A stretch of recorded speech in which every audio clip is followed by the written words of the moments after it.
আসসালামু আলাইকুম, লিঙ্কন বলছিলাম। যারা চায়নায় ট্রাভেল করতে আসেন, এসে একটা বড় বিড়ম্বনার মধ্যে পড়েন চাইনিজ ভাষার উচ্চারণ। আপনি ভাষা না জানেন, অর্থ না জানেন, কিন্তু উচ্চারণটাও আলাদা। আপনাকে ফ্রান্সে গেলেও এরকম প্রবলেমে পড়তে হবে। তাই তাদের ভাষা তাদের মতো করে উচ্চারণ করার জন্য একটা সহজ টেকনিক, আপনি জার্নি করার আগে এটা শিখে আসবেন। এটা ইন্টারন্যাশনাল ফোনেটিক্সের সাথেও অনেক মিল আছে। আমরা জাস্ট কয়েকটা উচ্চারণ একটু বাংলা উচ্চারণ বাদ দিয়ে দিব এবং আমার লাইফ থেকে এই বাংলা স্টাইল বাদ দিয়ে দিব। তাহলে আপনার আর জীবনে কোনো দিন চায়নায় ভাষাগত প্রবলেম হবে না, অথবা কোনো একটা উচ্চারণ করে চাইনিজকে বোঝাইতে ব্যর্থ হবেন না। ABCD থেকে জেড পর্যন্ত আমি অক্ষরগুলোর কোনগুলোর চেঞ্জ আছে বলে দিই। যেমন বির উচ্চারণ ডাইরেক্ট প, বাংলা প। ডির উচ্চারণ ডাইরেক্ট ত, বাংলা ট। জির উচ্চারণ ডাইরেক্ট ক, ক।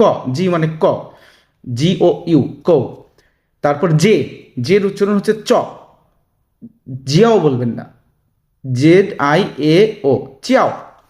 কের উচ্চারণ খ, ইংরেজিতেও কের উচ্চারণ খ।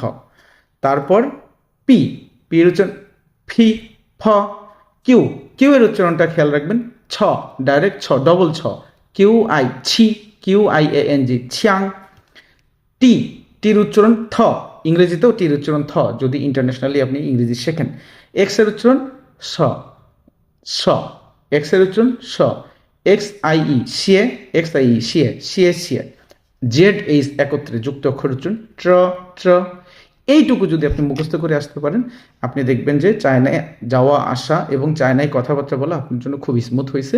আর সাথে যদি দু একটা যদি চাইনিজ ভাষা ভোকাবুলারি আপনি অ্যাড করতে পারেন, তাহলে আপনি আস্তে আস্তে চাইনিজ ল্যাঙ্গুয়েজ শিখে যাবেন আপনার প্র্যাকটিস, একটু একটু প্র্যাকটিস করলে। ধন্যবাদ সবাইকে, ভালো থাকবেন।